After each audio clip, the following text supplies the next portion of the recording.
Today, we're going to be talking about Southwest and their first layoff in company history. Now, real quick, before we get into the details, let's watch a quick clip and then we'll react to it. Its corporate workforce, the Dallas-based Airlines says it'll take effect in the next couple months and save hundreds of millions of dollars. Tonight, City Person takes a closer look at who's impacted in the change in corporate culture. It has been a dark day for Southwest as the airline announces mass layoffs for the first time in company history. In its 53 years in operation, never, ever did Southwest Airlines enact a mass layoff until now. Also wanted to say, too, this is based out of Dallas, so this is actually where I'm at right now. In headquarters, it's going to be sleeping well tonight, if they sleep at all. Airline expert Steve Cosgrove spent Monday night on the phone with his friends and colleagues who work at Southwest. They told him They were ordered to leave headquarters at 6 p.m. They're to report back in the morning, and they would basically been told at that time whether they have a job or not. the company announced it will lay off 1,750 of its employees. That is 15% of the airline. Woo! 15%. Workforce, which means major impacts on the Love Field headquarters. It was a sad moment, quite honestly. Aviation consultant and former Southwest spokesperson Ed Stewart recalled how the airline publicly boasted for years about never laying off its employees. It's always people first. That's why I think this is such a big shock in the industry right now. According to Southwest, the move will save the company approximately $300 million annually moving forward. At the end of the day, guys, that's what it's all about, money. These are corporations, and all they care about is their bottom line at the end of the day. The whole, employee first culture, that's really only for certain small companies, startups, mom and pop shops. But like, once you make a certain amount of money as a corporation, as a business, that's crazy. That's crazy. So again, based on the YouTube clip, we already know that 1,750 employees are being laid off. Okay. Now let's get into the details because, like I said, Southwest is actually headquartered in Dallas. So, again, first time in its history, and oh my God, 53-year history. So that's how 2025, man, is a year of reckoning when it comes to employees and this whole layoff situation. From the government to corporate, it doesn't matter. Like, a lot of us are going through it right now. But again, I don't want us to live in fear. I really want us to be aware of what's going on.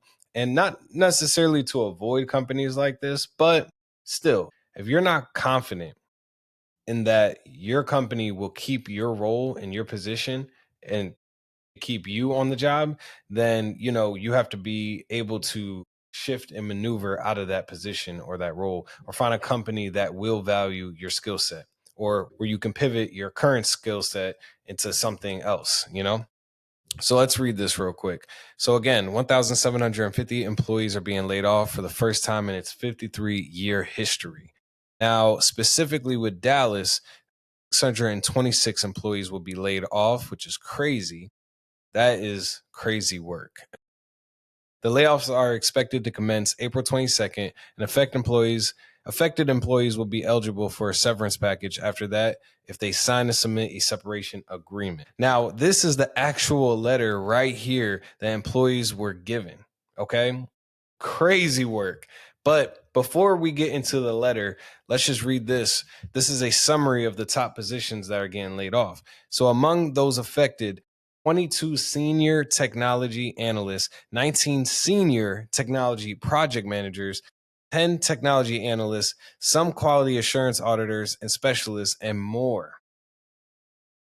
Now, this would scare the hell out of me because I don't feel as though, as a data analyst, a senior technology analyst is probably similar. I would say, based on my experience, that sounds like a data analyst role. So I wouldn't say that this company really values analysts like that, and they think they're disposable now.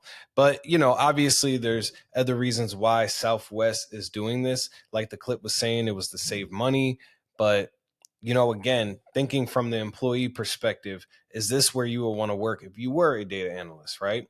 I don't know much about airlines and that industry, so I would have to do more research or ask someone who has worked at an airline before. But I would just say from my perspective, working in the industries that I have, I would stay far away.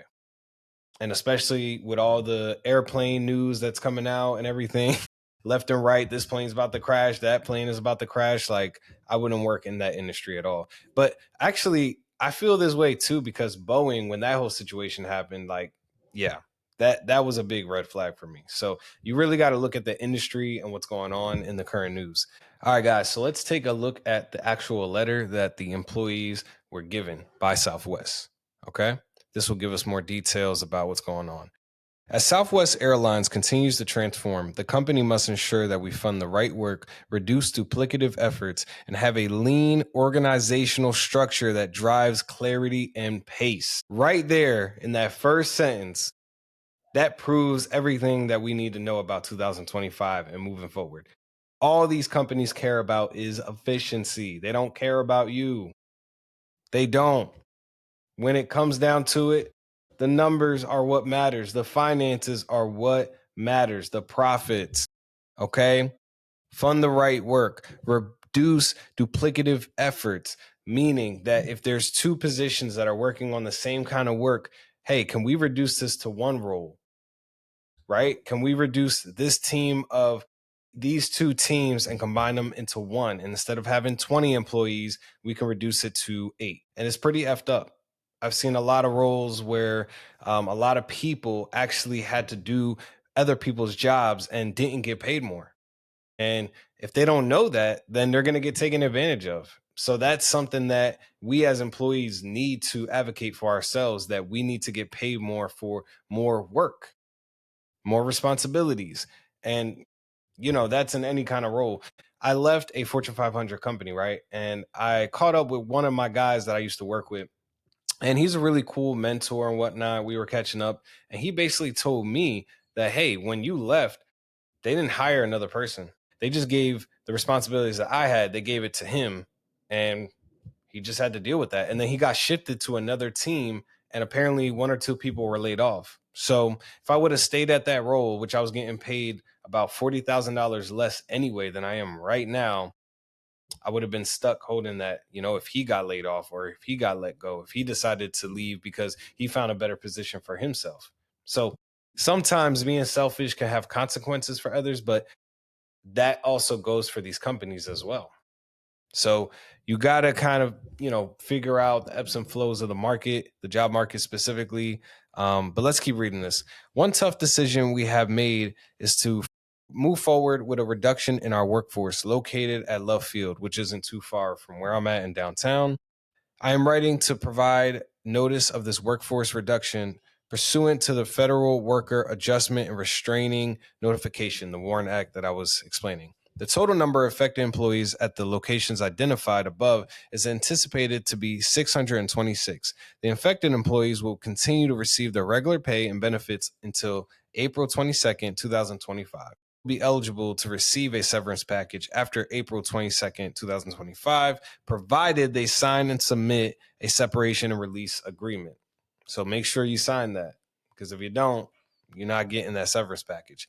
So on top of that, they had the audacity to list out all the positions and say how many people are getting affected. And we read it was like 22 for the technology analyst. Let me see if I can find it real. 22 is a special number.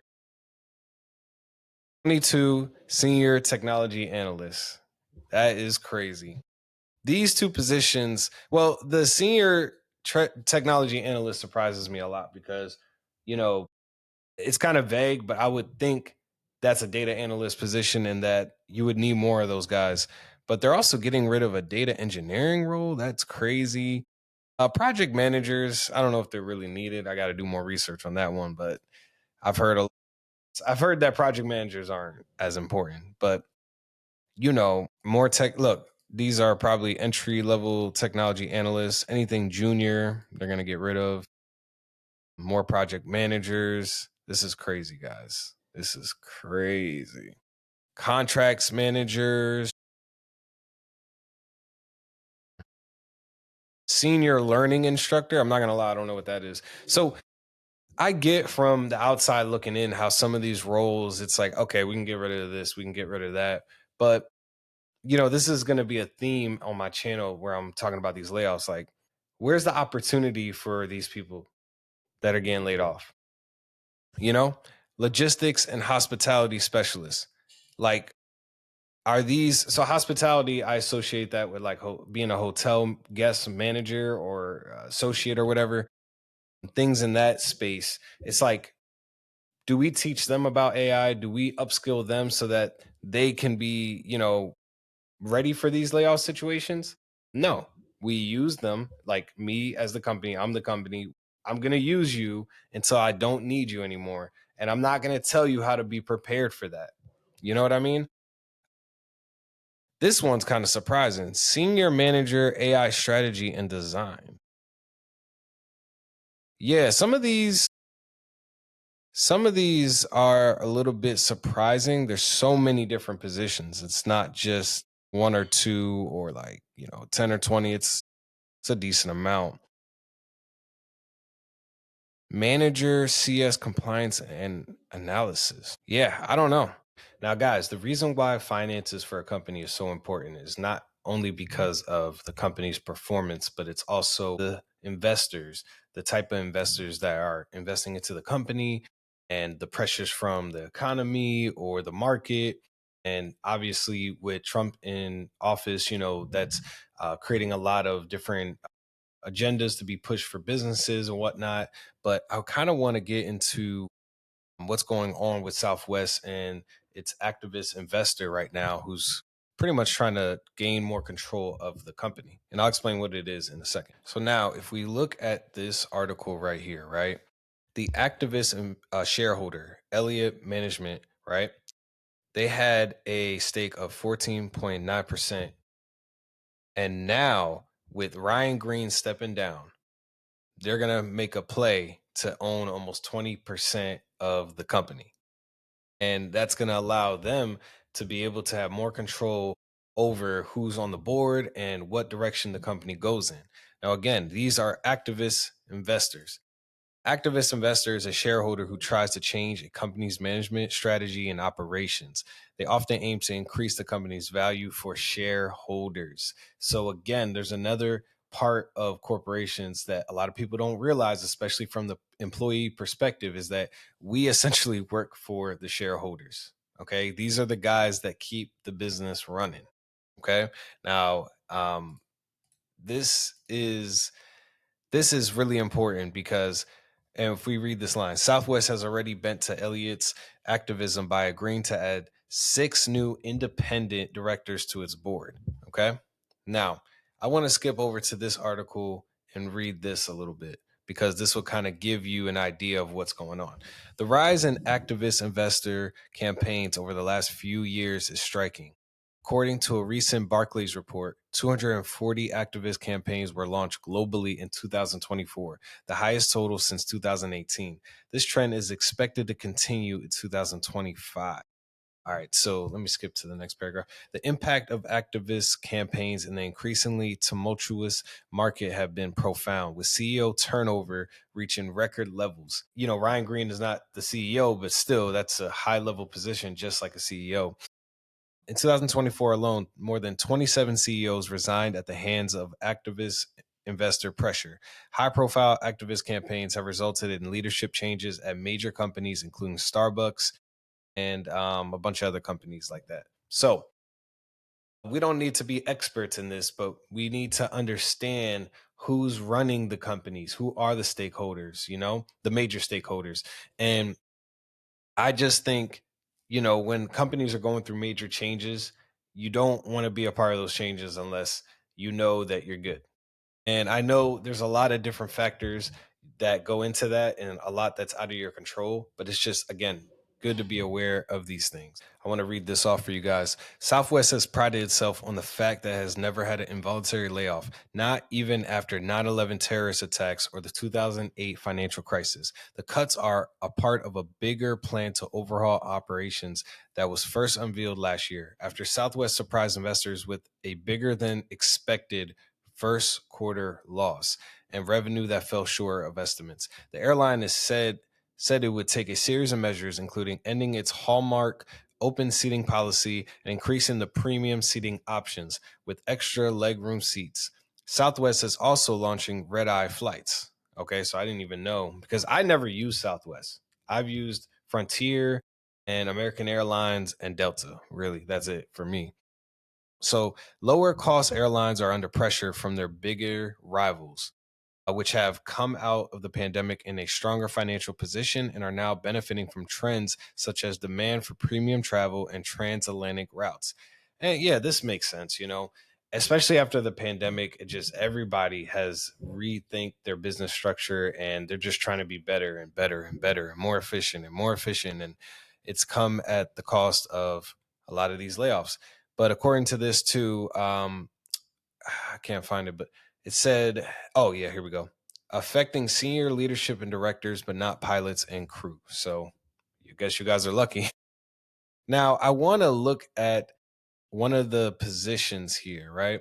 Now we don't need to click on the company culture because we already know what it is, right? But if we look at this ground support analyst, you notice that it is positioned here in Dallas, right? Now I want to go on a little bit of a rant.